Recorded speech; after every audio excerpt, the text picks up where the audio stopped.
Gracias por acompañarnos en esta charla con Carla Berrocal, que teníamos, la verdad, muchas ganas de tenerla aquí, de tenerla aquí. Sí, porque, bueno, tú fuiste de la gente que vino en alguna ocasión, nos hemos ido viendo por ahí en algún otro festival y tal, y siguiendo una trayectoria cada vez más interesante, pues estaba bien ya que nos contaras un poco cómo ha sido toda esta evolución, cómo ha sido esta carrera, cómo ha sido tu historia. Cómo me ha ido la vida, ¿no? Es como encontrarse con una amiga 20 años después y hacerle como un resumen. En fin, cuéntame cómo te ha ido, que dicen por ahí. Y bien, yo tampoco soy muy original en esto, siempre me gusta empezar un poco porque además creo que es interesante, sobre todo para la gente que empieza, que nunca sabes quién puede estar en el público, pues saber como una chica madrileña, tú eres, yo creo, nacida en Madrid, ¿no? Sí. Que se empieza a interesar por esto del mundo del cómic. ¿Cuáles son tus referencias? ¿Qué leías de pequeñas? ¿De qué punto te interesaba esto de la narrativa gráfica? Que seguramente entonces ese concepto de narrativa gráfica ni se te ocurría. Pues la verdad es que yo leía, era como que leía lo que pillaba. Yo lo que sí recuerdo es que la primera vez que sostuve un TVO fue de pura casualidad, aparte de lo típico de los Asterix y Obelix y los Mafalda que pudiera ver por casa, que es una frase que detesto cuando la gente dice ¿qué empezaste a leer? Y dice eso, es como... No sé, me dan como arcadas, pero no por nada, no porque odie a Asterix y Obelix, nada de eso, sino como que me parece como que los referentes que tiene como todo el mundo, me apetece como, no sé, cuéntame otra cosa que no sea lo que hay en todas las casas, ¿no?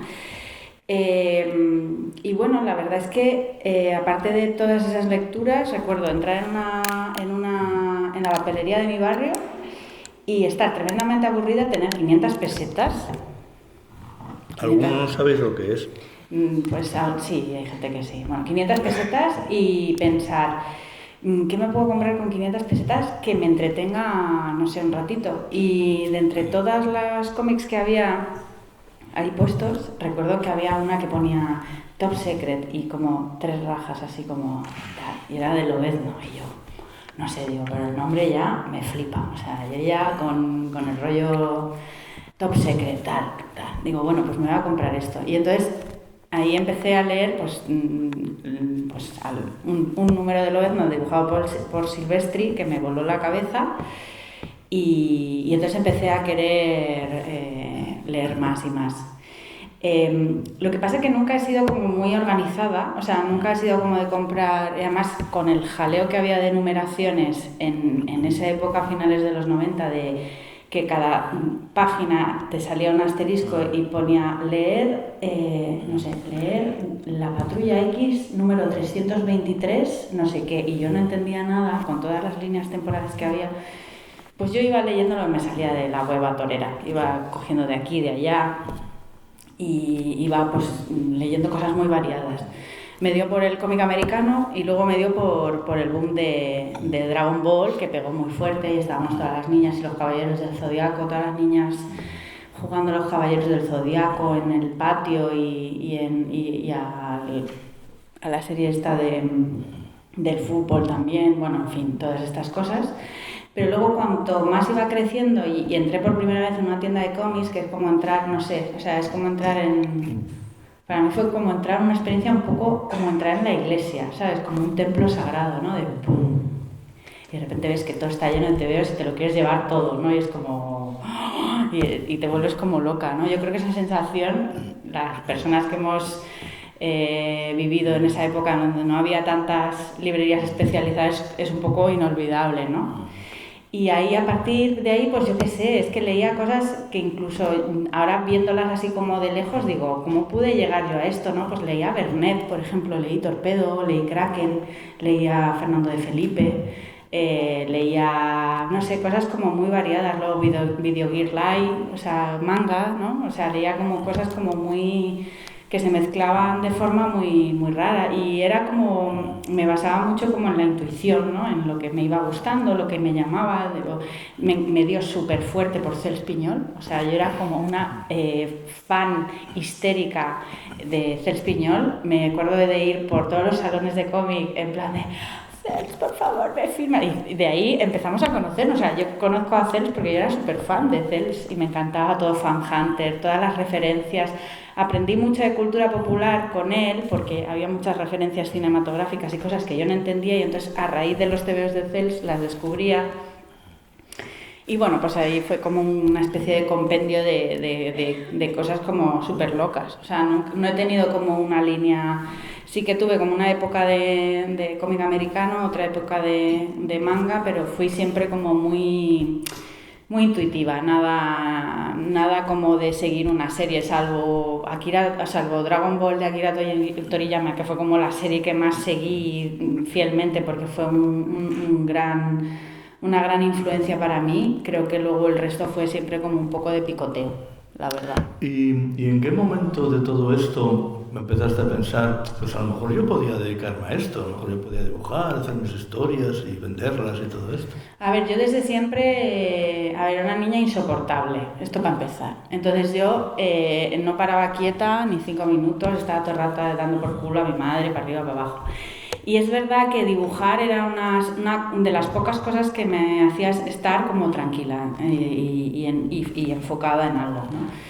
Y esa sensación como que fue creciendo con la edad. Yo recuerdo a mis padres, mi padre afortunadamente es una persona muy sensible con estas cosas y entonces como que vio que me gustaba dibujar, que me quedaba tranquila, que estaba quieta, que no sé, como que me gozaba estar dibujando cosas. Y siempre me facilitó, pues yo qué sé, de irme a la asociación de vecinos de mi barrio y meterme en clases de pintura y después enterarse de más cosas y de repente pues me metió en la escuela en la SDIP, que entonces no era SDIP, se llamaba Escuela Fastasma, se llamaba. Y era tan pequeña que no me querían admitir, me dijeron, es que no podemos admitir a esta niña en cómic porque es demasiado pequeña, me tenía como, no sé, 13, 14 años. Y me metieron en animación y pues yo qué sé, pues tenía ahí a la profesora de animación dándome ejercicios únicos y exclusivamente para una niña de 13 años que estaba dando por culo por ahí porque todo el resto eran como muy adultos. Y es verdad que tengo una cinta VHS con un montón de dibujos animados que hacía yo con esa edad muy graciosos que me hace mucha gracia ahora y yo creo que el hecho de que, aunque no me gustara la animación, empezar por ahí como que me dio como una conexión con el dinamismo. Me empezó a gustar mucho el movimiento, intenté siempre dar como movimiento a las figuras. Es verdad que, a ver, era una cría, pero bueno, sí que había como una cosa ahí que se ha quedado en mí, o que yo creo que fue en algún momento un poco determinante.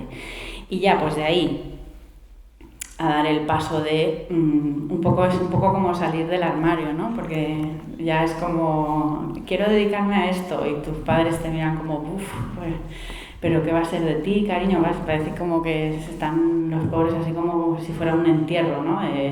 Pero tú lo has pensado bien y tal, y no quería, mi padre no quería, por ejemplo. Mi padre tenía mucho temor por todos los prejuicios que hay alrededor de esta profesión, ¿no? Y me dijo, ¿por qué no estudias otra cosa? Y las posibilidades que tenía de estudiar era historia del hambre o filosofía. Digo, joder, pues, quiero decir, el abanico tampoco es que diga, wow, me voy a forrar haciendo historia del arte o no sé, o voy a comprarme una mansión siendo filósofa, ¿sabes? Pues no.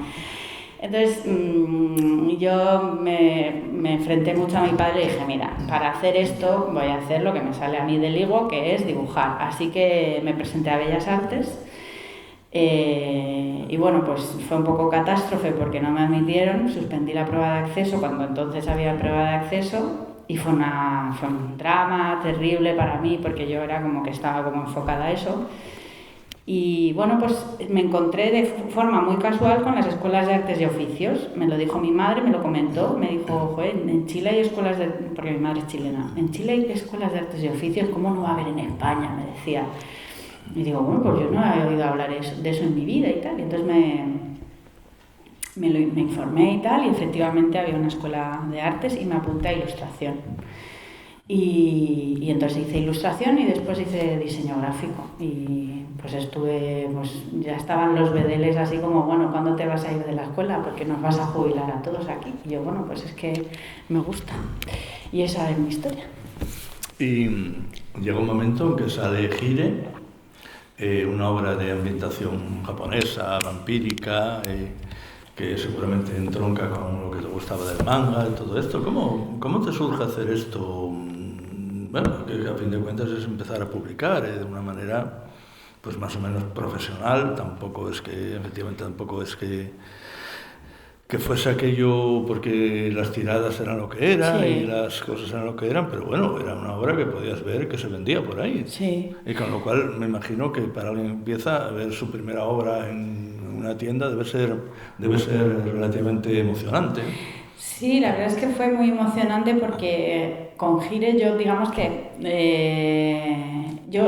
o sea, todos los autores como más o menos de mi generación, o sea, estoy viendo estas páginas, no quiero ni verlas, te lo digo de verdad. O sea, es mejor que pasen por detrás y que yo no mire ni la pantalla de tu ordenador, sinceramente. Tenemos un espejo ahí precisamente para que no podáis evitar verlas. Porque me está dando una vergüenza ajena esto, pero bueno, en fin, hay que enseñar las vergüenzas también.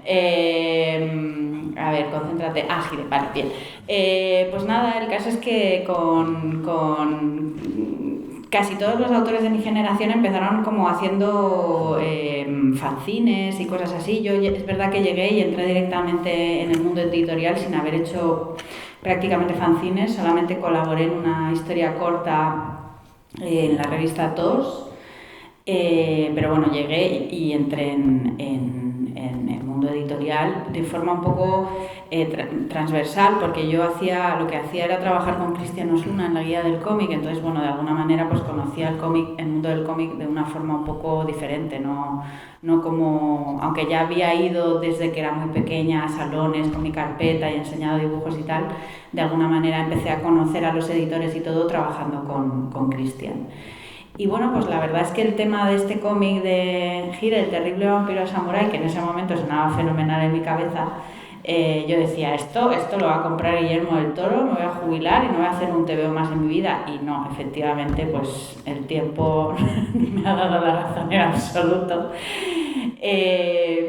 Y bueno, pues fue una historia que me apetecía. Yo soy mega loca de la historia de Japón y de los samuráis y me gustaban los vampiros y era como, joder, samuráis, vampiros, pues oye, tiene que haber algo que junte las dos cosas, ¿no? Y bueno, pues la verdad es que fue una experiencia que en su momento me hizo disfrutar mucho, aprendí muchas cosas. Lo guardo un poco, si te soy muy sincera, con una sensación un poco agridulce también, porque creo que fueron años difíciles para mí dentro del mundo del cómic, pero bueno,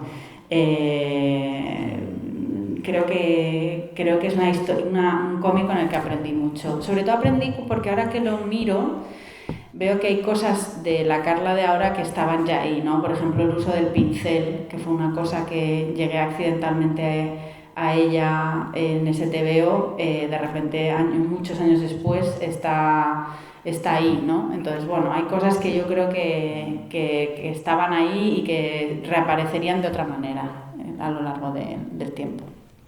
Y además, aprovechando que estamos viendo páginas de 480, sí que hubo cosas entre medio, Bactrio, supongo que colaboraciones por ahí, alguna historia, pero 480 era un proyecto que se publicaron varios números, una añorada editorial Dude, del amigo Jorge Iván, aquí presente, que prácticamente consistía en invitar a casi prácticamente gente que estaba empezando, autoras jóvenes, como tú en ese caso en aquella época, a que hicieran 4 historias. No sé si te pedían que fueran estilos diferentes, pero tú sí que hiciste estilos diferentes, porque hemos visto alguna argumentación ligeramente superheroica, esto que jugabas usando la doble página. ¿Cómo te llegó el proyecto? ¿Cómo te planteaste efectivamente hacer esto? ¿Cómo hago yo ahora que efectivamente estabas empezando? Sí. A hacer 4 historias de autoría propia y meterme en esta cosa que para alguien que empieza, pues me parece que debe ser un poquitito como, uy, a ver, pues sí, a la vez una oportunidad, pero un desafío, ¿no?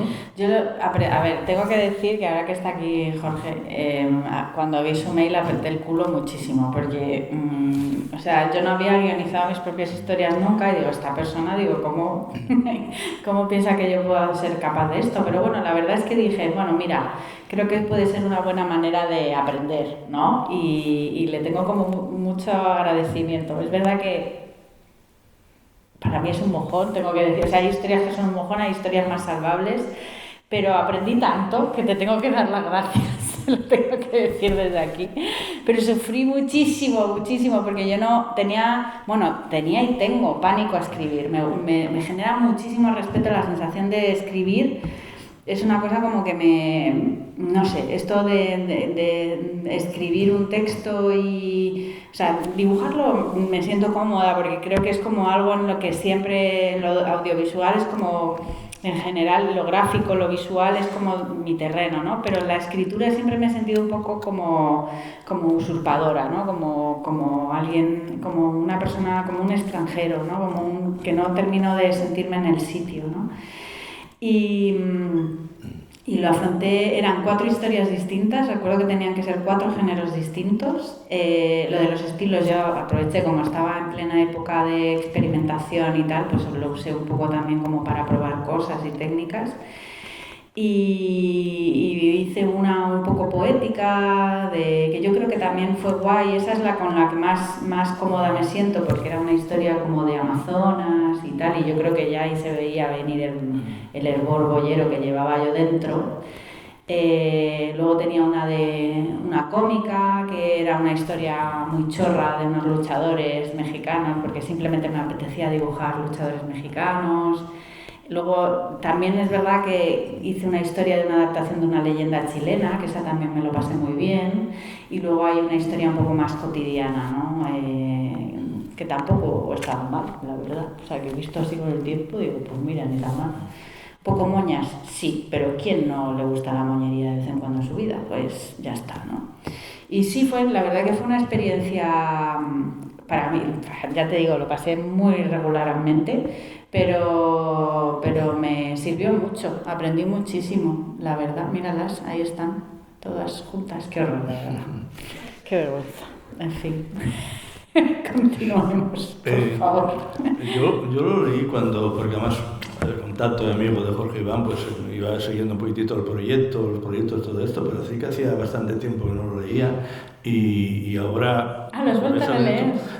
Es muy disfrutable. ¿En serio? Sí. Qué fuerte, pues tendré que leerlo porque yo, no lo leo desde que lo saqué, yo creo. Y bueno, luego sé que está haciendo, yo qué sé, colaboraciones, historias por ahí. Bueno, sí, ganarme la vida también. Pero vamos a hablar del Brujo, pero antes quisiera preguntarte en qué momento, no sé si fue esto, fue después del Brujo, ¿cómo empezaste a decir, bueno, yo ya soy una autora de cómics, o sea...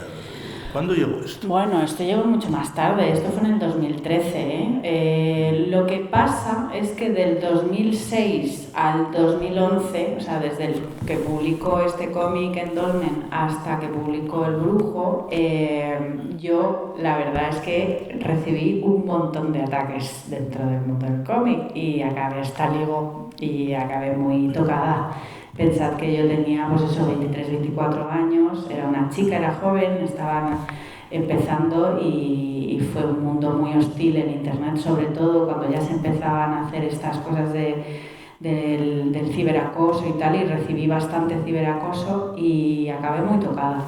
Y bueno, pues decidí retirarme un tiempo, centrarme en estudiar diseño gráfico, desconectar un poco y bueno, pues ver un poco qué pasaba. Y es verdad que hay una cosa ahí como de que el cómic siempre te llama, ¿sabes? El cómic, o por lo menos a mí, es algo que está tan arraigado en lo que yo hago, o es como realmente el amor, o sea, de todas las cosas del dibujo, en realidad lo que más feliz me hace es dibujar cómics, ¿no? Entonces como que renunciar a eso para mí era como...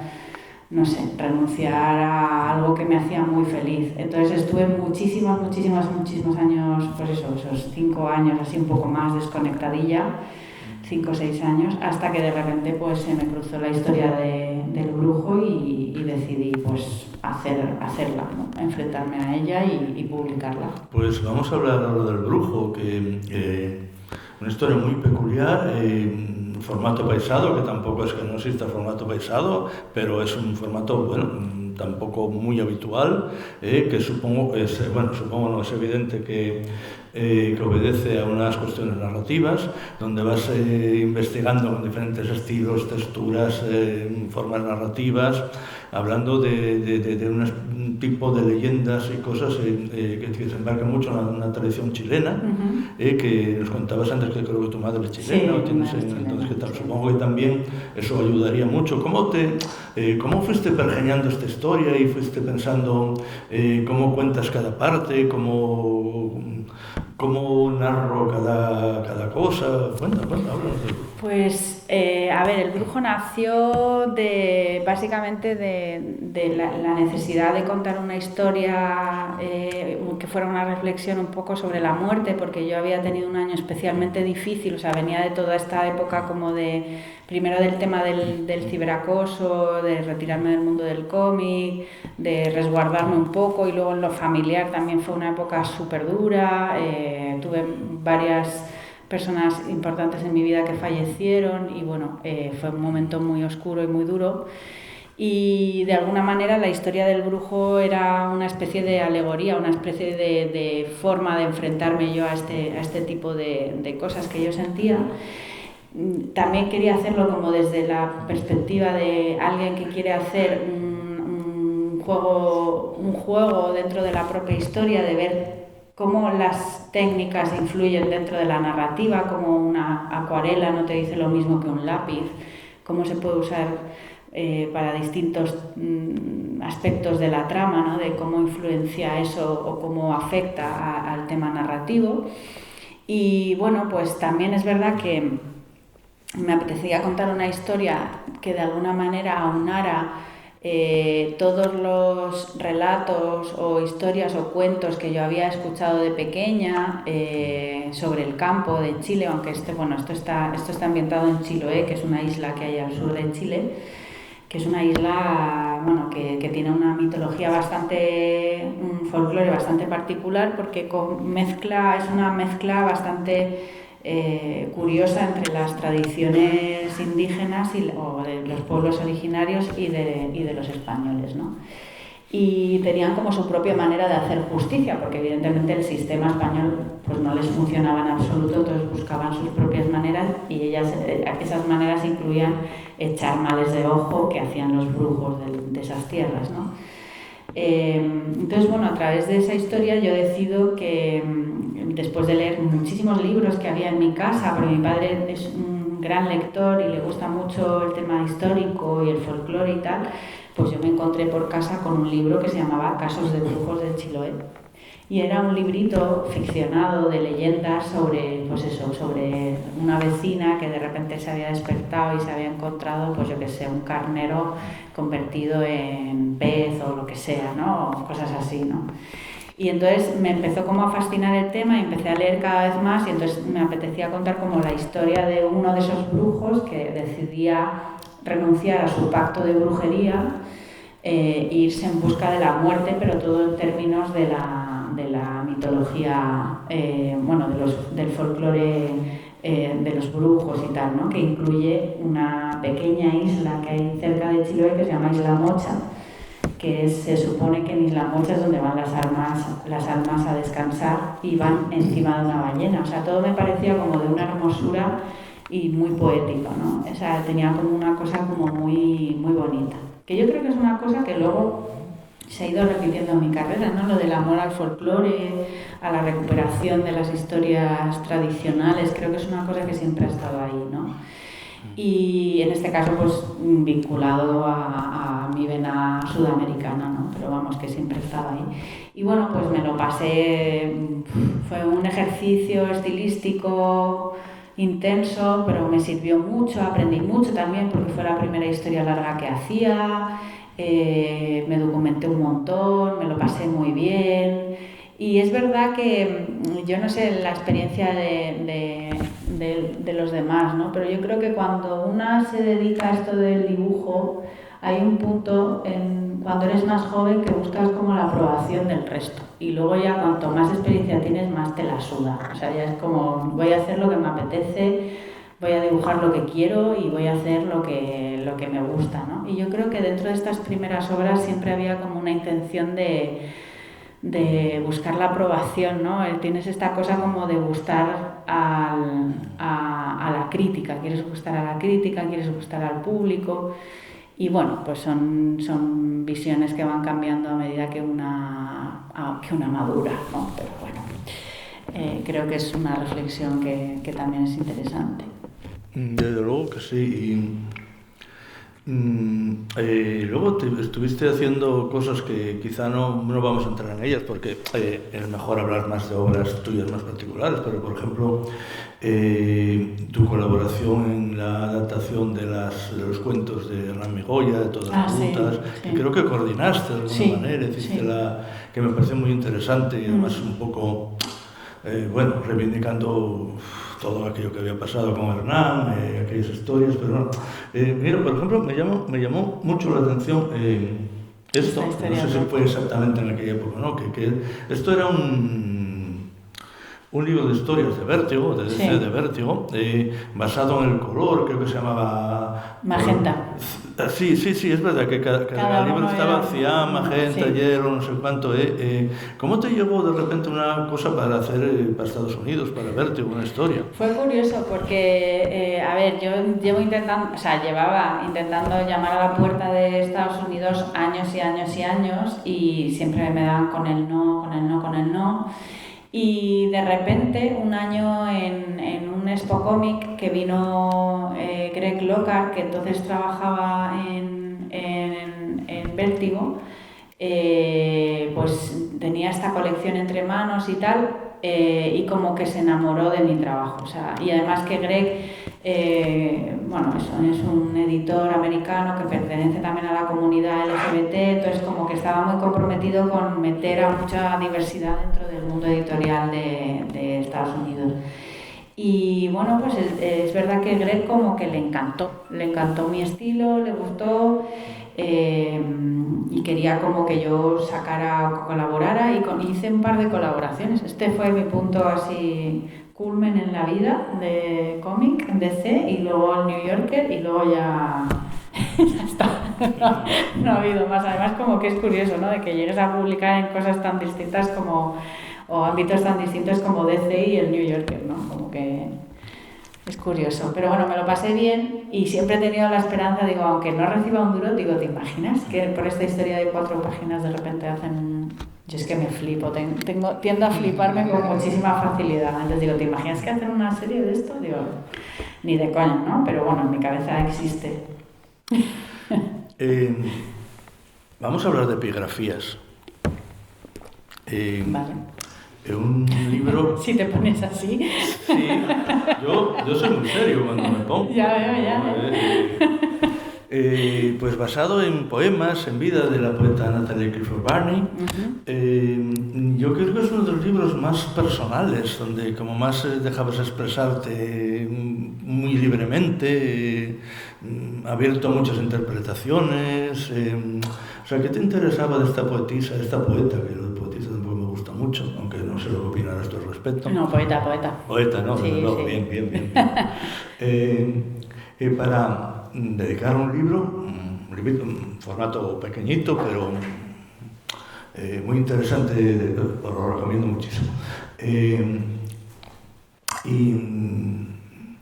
¿Cómo fuiste buscando el medio de expresión, de decir lo que tu relación con estos poemas, con la vida de esta mujer, con tu propia vida, me imagino, yo qué sé, ¿cómo fue todo esto? Pues, la verdad es que no recuerdo muy bien cómo llegué a Natalie. Yo recuerdo que no sé, que empecé a leer poemas o cosas, que estaba como descubriendo un poco el tema de la literatura creada por mujeres boyeras, que era una cosa como que me empezaba como a interesar y bueno, a investigar y tal. Y llegué, no sé de qué manera, llegué a a su biografía y empecé a leer cosas de ella, pues que había estado, o sea, tenía un harén esta persona increíble de amantes, o sea, una red de amantes increíble, una vida de lujo y de fantasía, o sea, y yo dije, para mí era todo un tema aspiracional, claro, o sea, yo quería ser Natalie Clifford Barney, ser una señora rica con muchísimas amantes y bueno, es que a quién no le gustaría ese plan, quiero decirte. Y luego, una de las primeras cosas que me encantó fue que a una de sus primeras amantes, es que estaba loquísima la tía, se disfrazó de paje, se fue como a la ventana no sé, de la mansión donde viviría esta chica y se empezó como a recitarle cosas y tal, o sea, como una cosa como muy loca, ¿no? Y yo dije, yo quiero ser Natalie Clifford Barney, o sea, quiero ser rica y quiero tener muchas amantes, básicamente. Y luego fue una tía que fue indispensable en los circuitos intelectuales del París de principios de siglo, junto a muchísimos escritores en su casa. Fue una mujer que se pudo permitir salir del armario en esa época porque su padre murió, básicamente, y le dejó una fortuna tremenda con la que hizo lo que le dio la gana, que eso siempre ayuda, ¿no? Que te dejen una fortuna. Y bueno, viendo todas las cosas que había tenido en su vida y tal, yo creo que una de las cosas que sí que creo que tengo es que soy muy inquieta y me gusta como probar cosas, aunque luego igual sean un fiasco o lo que sea, ¿no? Y entonces dije, joder, ¿qué pasa si hago yo una historieta inspirada como en algunos puntos de la vida de esta poeta y simplemente uso 4 viñetas y sin boceto previo, llegando y dibujando directamente, cuento cosas hago como poemas inspirados en partes de esa vida. Y bueno, pues fui probando, había algunas cosas que fueron aciertos, otros mojones, otros que no estaban mal, y entonces bueno, pues a base de prueba y error, pues yo creo que hay cosas interesantes. Es verdad que es una obra que es muy expresiva, que es muy libre, que exploro mucho el erotismo lésbico también, que es una cosa que me interesa mucho. Y bueno, pues de alguna manera, para mí es una obra que le tengo mucho, mucho cariño, la verdad. Es como dices tú, es como golosilla, ¿no? Es pequeñita, está muy bien editada, lo sacó Lucía González de Libros de Autoengaño, que también es una autora, una editora que es todo un personaje, una tía muy inquieta, me parece una tía muy, muy, muy, muy especial. Y bueno, pues la verdad que fue una obra que, pues ya te digo, que le tengo como un espacio en mi corazoncito. Quería hablar de muchas más cosas, por ejemplo de la geometría de los silencios y tal, pero bueno, como el tiempo es el que tenemos, quizá otra vez vengas, quizá no, espero que vengas otro año y tengamos otra oportunidad de hablar de otras cosas, pero sí que me gustaría también hablar de tu faceta de cartelista, porque estamos viendo carteles, hay más por aquí. Y que bueno, también es una manera de narrar quizá una sola viñeta. ¿Cómo te planteas esto? Cuando vamos a hacer un cartel para tal cosa, ¿cómo dices, bueno, pues a ver cómo represento yo lo que significa tal cosa? Pues a mí me gusta mucho, o sea, depende un poco del proyecto, ¿no? Cada proyecto lo afronto de una manera distinta, pero siempre intento mirar un poco atrás a cosas parecidas, a cosas que me parece que puedan ser importantes o que aporten dentro de lo que es el concepto, ¿no? En el caso, por ejemplo, de Sevilla, para mí era muy importante hacer un homenaje el cartel del Orgullo de Sevilla que has pasado. Era muy importante hacer un homenaje a todo el cartelismo de la feria de abril y cosas así, ¿no? Como hacer un poco un guiño a la ciudad y transformarlo o reconvertirlo en algo un poco queer, ¿no?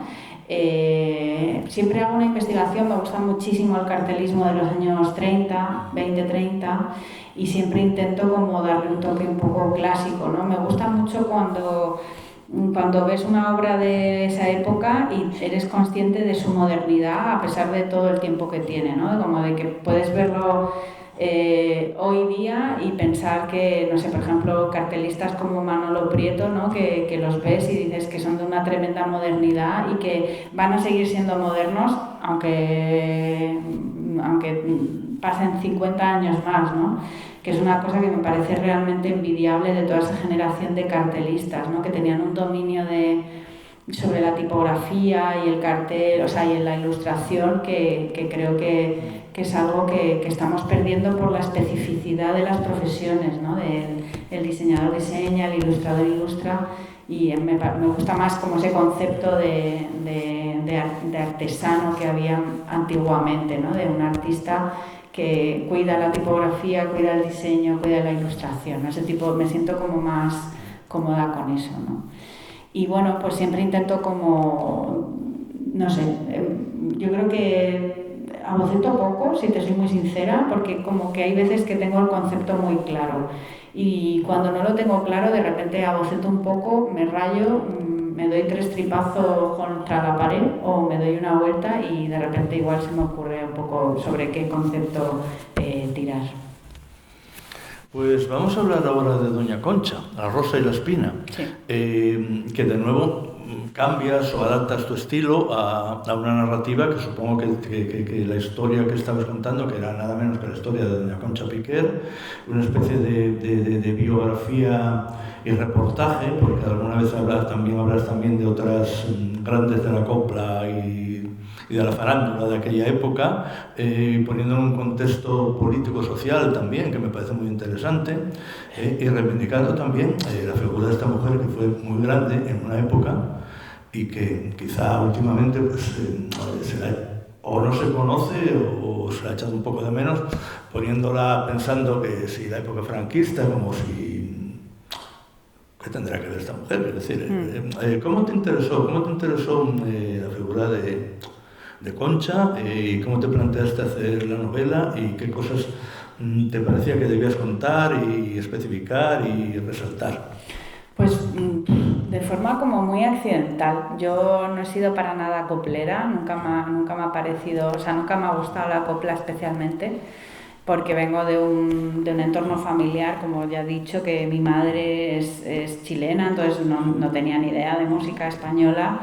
Y mi padre no es especialmente melómano, entonces, bueno, pues digamos que yo sí, o sea, yo empecé a escuchar copla a raíz de que mi abuela la ingresaran en una residencia y empecé a escucharla con ella y empecé a fijarme en las letras, en las canciones, y entonces me empezó a llamar mucho la atención porque dije, joder, digo, estas letras, digo, son increíbles, ¿no? O sea, como que me extrañó no saber más de eso, ¿no? Como que se me hubiera cruzado en la vida antes, ¿no?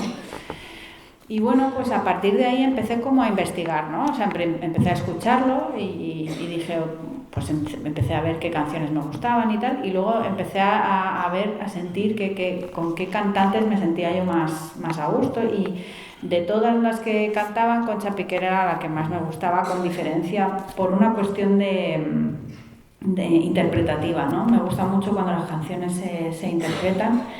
Y bueno, pues cuando se viven, cuando se sienten, ¿no? Creo que es una cosa con la que yo conecto. O sea, prefiero eso que una cantante que haga muchos gorgoritos, aunque amo a Celine Dion, tengo que decirlo, pero bueno, entendedme.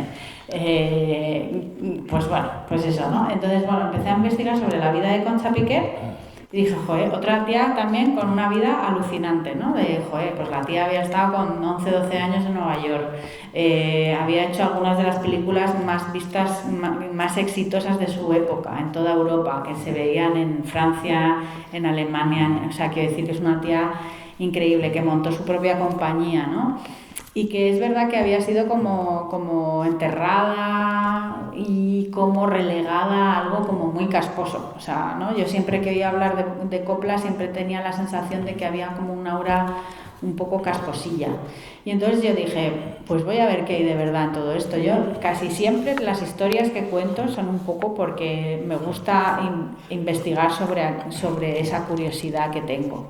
Siempre, ¿no? Y en el caso de la copla, sin lugar a dudas, fue así. Y entonces empecé a investigar y empecé a darme cuenta de que podía hacer una historia que no solamente fuera una historia, sino que también aunara un poco toda la experiencia que yo había tenido en la revista M21, una revista que edita el Ayuntamiento de Madrid, que había hecho durante, pues no sé, 4 o 5 años con un carácter muy periodístico, ¿no? Entonces dije, joder, ¿y si combino el cómic más de ficción y hago una parte como más documental y no sé, y mezclo las dos cosas? Digo, ¿qué puede, puede molar, ¿no? Como una especie de como la película American Splendor, ¿no? En esos momentos de ficción y de repente que alguien te cuente algo relacionado con el tema, ¿no? Me parecía como una idea sugerente, ¿no? Y luego hay una tercera línea narrativa un poco más experimental, que es las páginas rosas, no sé si te las recordarás. Sí, desde luego que sí. Y bueno, esa es una historia como, o sea, siempre me gusta como afrontar los proyectos, pero no, o sea, no de una forma un poco tradicional, sino siempre jugando un poco, haciendo algo un poco raro. Y en el caso de esa tercera historia era una historia, pues, que si lees las viñetas de las páginas rosas, mucha gente pensaba que era como para marcar cambios de capítulo, y no. Si lees solamente las páginas rosas, estás viendo el intento de violación que tuvo Concha Piqué. Tuvo un intento de violación con 20 años en Nueva York. De hecho, si te fijas, las páginas rosas empiezan en la parte que está en Nueva York. Y bueno, pues le pegó un guarrazo al tío con una figura o con una barra de hierro o algo así y lo dejó sangrando medio muerto en la habitación y se fue corriendo. Y las malas lenguas dicen que como ya tenía contactos con los teatros, y los teatros a su vez pertenecían a muchas mafias de la época, pues se dice que de repente apareció un cadáver en el Hudson, ¿no? Entonces, bueno, hay como una especie de leyenda ahí curiosilla, ¿no? Pero bueno, en fin, todo esto para decir que me gusta como jugar cuando me planteo un proyecto de alguna manera, o sea, no siempre no hacer la historia típica, sino como jugar un poco con el concepto o con distintas cosas que me hagan llevarme a otros sitios. Antes de pasar a hablar de perdón, que no estoy hablando al micro, de La Tierra Yerma, de un más reciente trabajo que tendrá mayo, ¿puede ser? Nada, el 9 de mayo. Sí. De este año. Ya que estamos en Avilés, ya hemos dicho que tú viniste en varias ocasiones a las jornadas, pero también participaste en el Niemeyer, sí.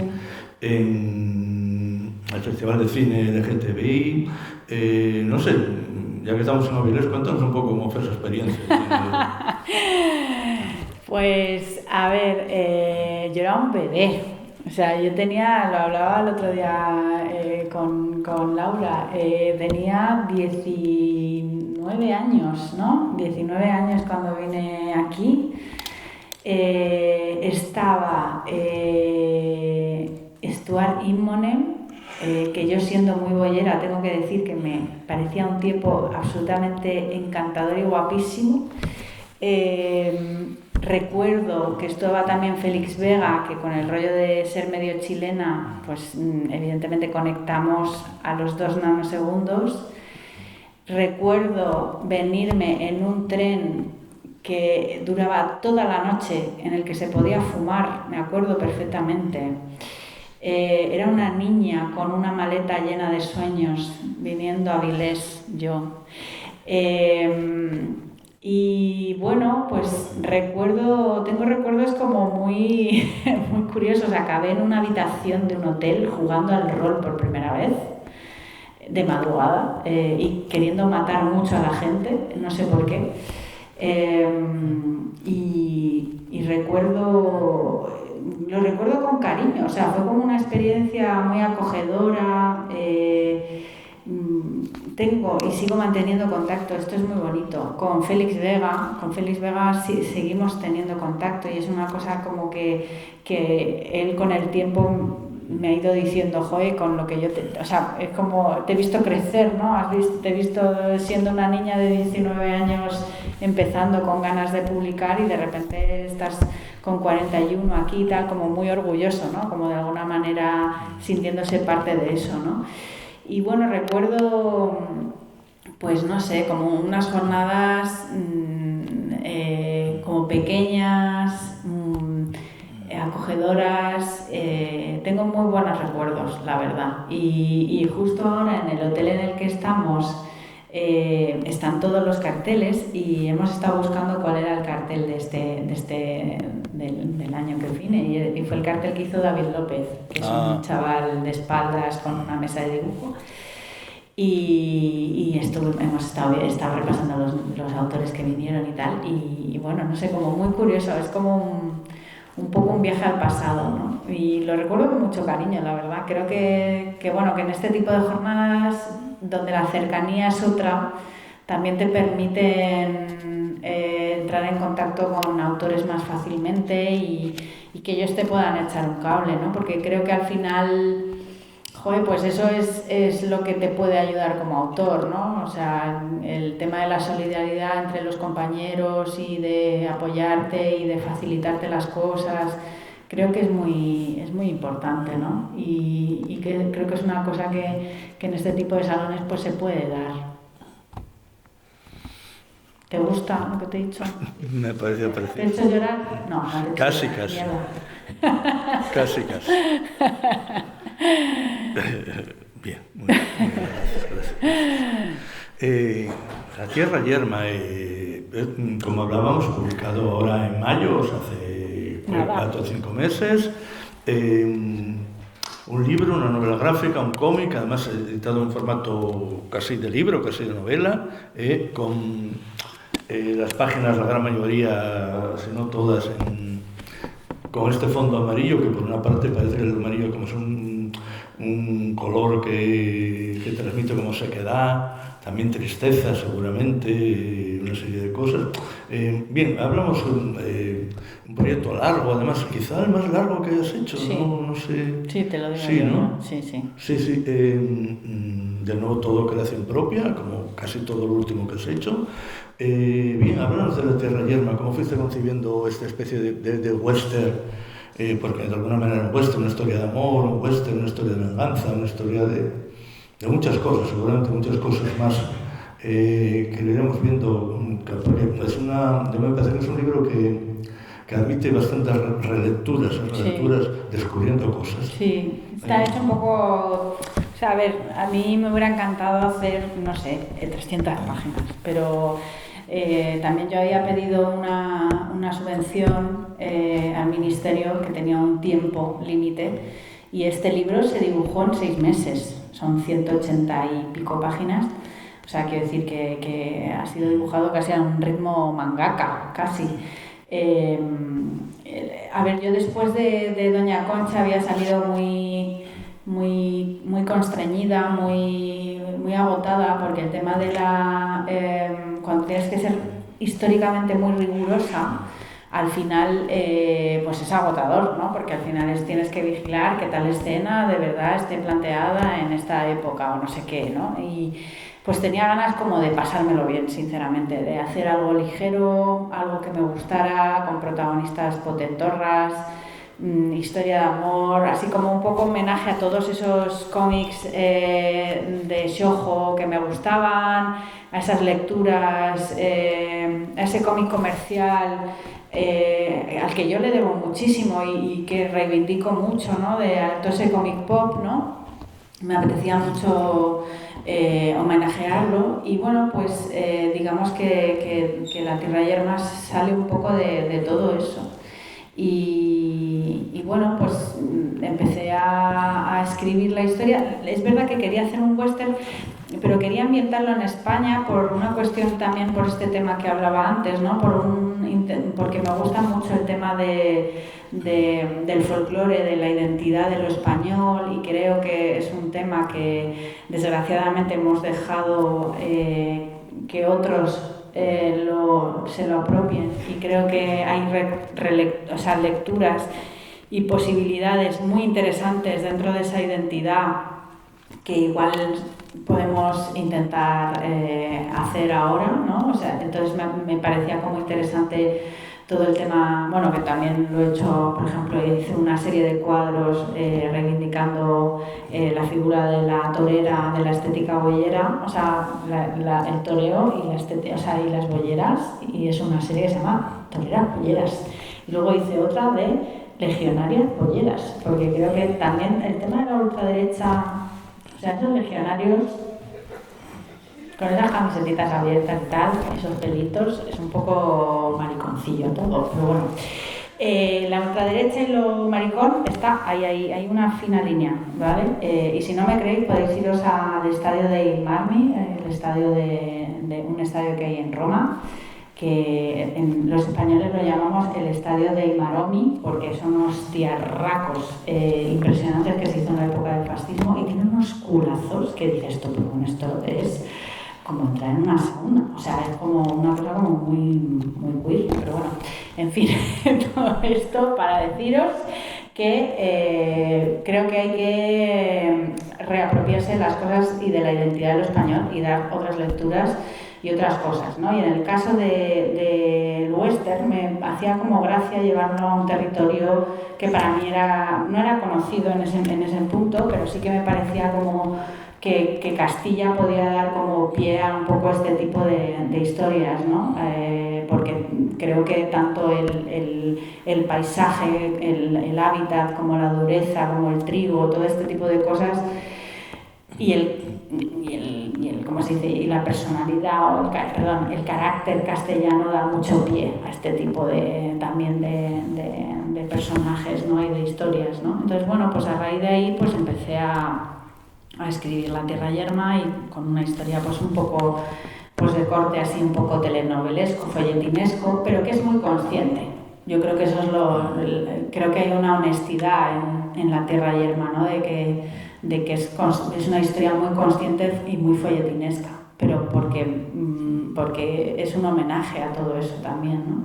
Pero es verdad que admite muchas lecturas y creo que hay muchas interpretaciones, hay mucha poesía también.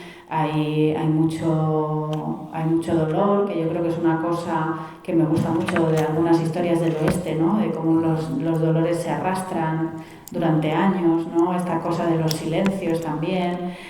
Pero dentro también, pues como una es lo que es, pues con una perspectiva un poco más feminista igual, o una visión un poco distinta, yo creo. Y yo me lo pasé muy bien, la verdad, tengo que decir. Creo que es el cómic con el que mejor me lo he pasado.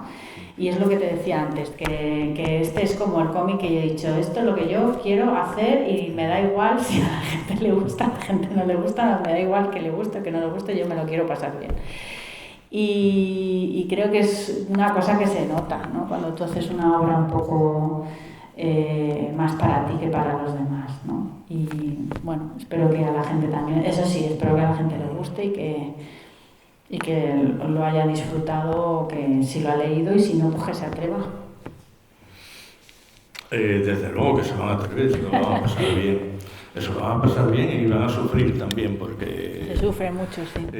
Es que las lesbianas somos muy intensas, entonces bueno... a ver, me da un poquitito de alguien que acaba de publicar, porque prácticamente hace unos pocos meses, una obra de tal envergadura, preguntarle qué estás haciendo, qué vas a hacer o qué proyectos tienes, pero bueno, eso es a lo que venimos, la gente quiere saber qué va a ser lo próximo de Carla. Pues mira, ¿sabes lo que pasa? Que estoy leyendo muchísimas historias de los años 70, porque yo, o sea, a mí me da como por épocas, yo soy muy friki de cómic antiguo, ¿vale? Y bueno, me gusta como leer clásicos. Y estoy como comprando mucho de cómic de los años 70 y me he dado cuenta de que, igual esto suena un poco regu, pero bueno, ya me da igual, que la palabra autor está sobrevalorada y que me apetece como colaborar con muy buenos guionistas o con historias que a mí realmente me encanten. Y joder, yo veo a Brecha o veo a, yo que sé, a todos estos autores de los 70 colaborando con guiones increíbles y digo, pues oye, va siendo hora de hacer colaboraciones con gente que te apetezca, ¿no? Y bueno, pues voy a hacer un cómic con Cristina Falleras. Así de género negro, de asesinatos y crímenes y tal, y me apetece mucho, todavía no lo he empezado porque ya está con el guión, o sea, es el primer cómic que va a hacer, entonces bueno, ahí va a haber un trabajo también mucho por mi parte de adaptación y bueno, guiarla un poco, pero me apetece mucho, porque también es verdad que cuando una escribe y dibuja lo que hace es muy agotador y hay veces pues que no escribes bien o que no sabes escribir tan bien, ¿no? Entonces, pues quiero como probar hacer colaboraciones con gente que admire, la verdad. Y no miro a nadie, Antonio, ante arriba. Entonces, pues... Entonces, bueno, pues yo qué sé, pues yo creo que es una buena época. Cosas cortas también, porque creo que el cómic al peso ya está sobrevalorado. Creo que hay que volver a los formatos álbum de los años 70, de 64 paginitas, tu dineriti y historias bien, que es entretenida, que te las lees así, pim pam pum fuera, y ya está. Basta ya de historias de, lo siento, solotero, de 300 páginas, ya estás canceladísima. Aquí en este festival te cancelo yo. Basta ya de cómics largos y yo qué sé, ya está. Esta es mi beatificación de hoy. Pues después de esta tan absoluta declaración de intenciones, simplemente decirte, y nos contabas que había una niña que se llamaba Carla Barrocal, que vino aquí a Avilés con una maleta llena de sueños. Llena de sueños. Espero que por lo menos muchos de ellos se hayan cumplido y además que nos los has hecho vivir a los demás. Ay, qué bonito. Muchas gracias. Muchas gracias. Qué bonito.